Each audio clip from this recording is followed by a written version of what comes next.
Hey, what's up, guys? IraqemUp here, bringing you guys round 96 solo Shangri-La G spawn.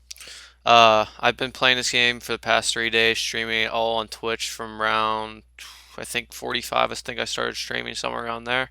And yeah, like I said, I G spawned this game, and some other stats and other things to say about this game would be I had two downs around 71 and 86. I know everything bad always happens around 86 to me, no matter what.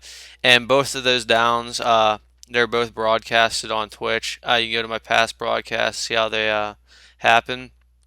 And I'll just give you a brief explanation on each one. 71, I was going really crazy on insta kill. I had an insta kill, and then I got another insta kill from that insta kill, going like nuts in the Semtex room. So I was going crazy on the second insta kill, and the napalm zombie spawned in that doorway right there. And there's a certain situation I didn't know how to handle when it was brought up. I didn't like plot out what I was going to do with that certain situation, and I just went down like that. I got smacked twice trying to leave the room when the insta kill was running out, and a napalm zombie blew up on me, instantaneously downing me since I already took two swipes. And then the second down was like the most atrocious and scrubby down I've ever seen.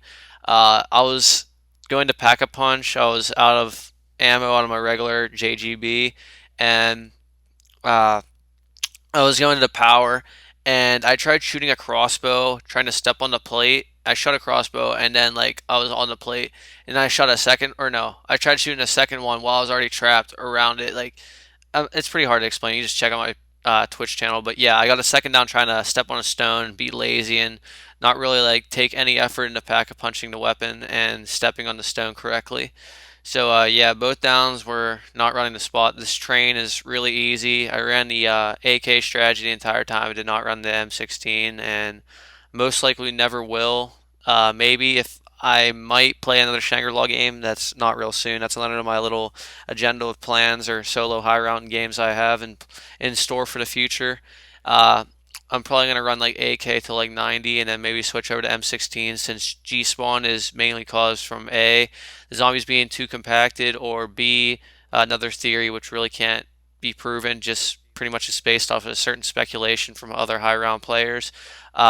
It's caused when you shoot the gun and you don't wait long enough before running them over, and like using Semtex, that will most likely cause a G spawn as well. So the combination of not waiting long enough, using Semtex, and having the horde compacted really tight will most likely cause a script error or the G spawn as fast as possible on this map.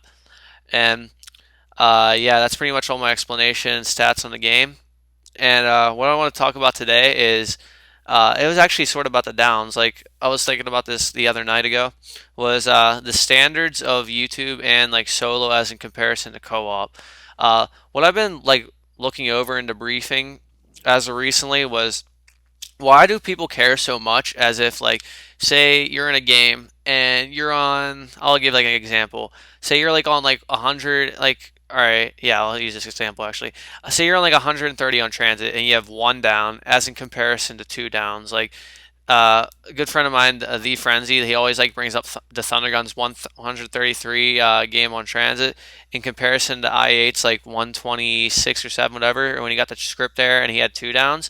People try to make it out as believe like that having one more down than someone is a lot worse than just having two downs. Like I don't really get the big deal about it. Like you just made one little more mistake than the other person. Like maybe like all revives lost for 100 on a certain map is like a little embarrassing impending on a certain map, but and then like I don't know why, I just don't get why there's such a big jump from like one to two downs in solo, but in co-op, like if you get, say you run the Semtex strategy to 80 in Shangri-La co-op, and you're the white player and you have four downs, that's a really good game. And then if you get three downs, there's not a big jump in like as comparison to how like well you played. Like people say if you get like three or four downs, like there's like a certain standard like in as comparison to co-op and to solo. Like I mean, if you're running the same exact strategy and you're doing the same exact thing, then why does that certain standard flip? And like if you're playing with more people or less people, it just doesn't really make any sense, and it's really illogical, and it's just confusing and perplexing to most people, and certainly including myself. I mean, maybe it's certainly easier to run the Semtex without the blue guy going up and down the geyser because you have to worry about communicating and him going down the geyser at the right time and stuff like that. And I'm obviously using Shang as an example for this because it's the same strategy as into co-op and into solo. And another example would be like Kino. You have to worry about more players. Like you have to worry about the blue player like jumping through the trap and you can get each other killed or something like that.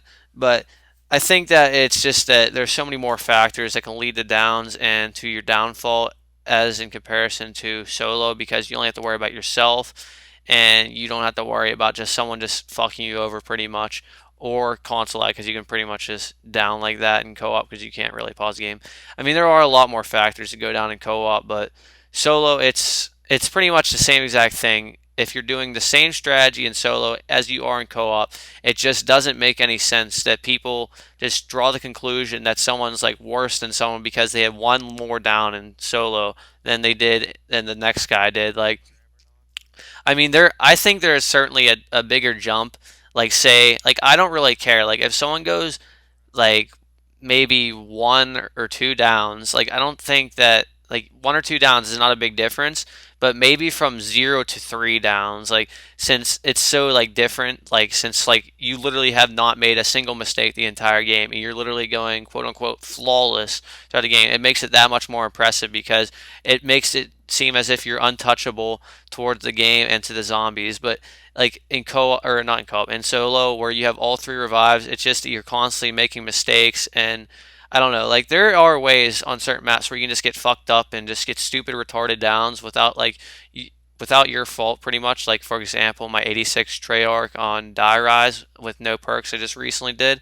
Like I mean that's just a Treyarch, but I'm talking about like certain moments where like there's certain situations in solo which you really cannot control. A lot of people actually know about what I'm talking about if you're an experienced solo player and actually maybe even a co-op player. There's just sometimes there's certain situations brought up to you that you cannot control, and it's just you're literally going to go down. Like it's just going to happen sometimes, or you just get lucky and just avoid that down. I really don't know, but like I said, there's really like I just don't get why there's just such a big jump from like 1 to 2 downs or 0 to 3 downs. Like I always just notice that in certain videos, comment sections on Twitch or something. Like people are making such a big deal. Oh, he has one down. No, he has like 2 downs. He's bad. Like what's the big difference from 1 to 2 downs? Like it's not that big of a deal. I just don't really get it. And yeah, that's all I really have to say about that. Like the standard of like downs in comparison to like in solo, not really as in co-op because it's just more of a problem in solo. Like, oh yeah, here's another example as well. Like, I was talking to Broski on Twitter, and not actually talking to him directly. I was indirectly reading the conversation of Frenzies and his. He said he was going to go to 70 on Call of Dead, and he said that he was going to go to the record if he had only one down. Like, does that really make any sense to like quit the game pretty much after the second down? It's just so perplexing to me. It just doesn't make any sense at all. Like, why would you not go for a record? Like, I don't know. Maybe it's sort of understandable at 3 downs, but you're not truly exposing yourself to your true potential of the map or your skill level if you're just quitting a game just because you have one more down or you just made one more mistake throughout the game. It's just not that big of a deal, and it's just not worth the trouble of just quitting a game just because you just made one more mistake. It's just not that big of a deal, like I said. And I think I'm just keep on regurgitating the same thing over and again, just a different way. But I think it'd just be a good way to wrap up the commentary here. Uh, I'm going to get G Spawn in probably a minute or so, and yeah, everything was live stream on my Twitch channel. Put a link to that in the description and my Twitter as well. Follow that for updates and like when I'm streaming and such. I've been playing a lot solo recently, and I think here comes the G Spawn actually. You see, I double shot him and then bam, like I don't know. I think that might have been because I didn't spread out the zombies too well, but yeah. Like I said again, I'll be streaming a lot more solo on my Twitch channel, and I'll see you guys later. Thanks for watching.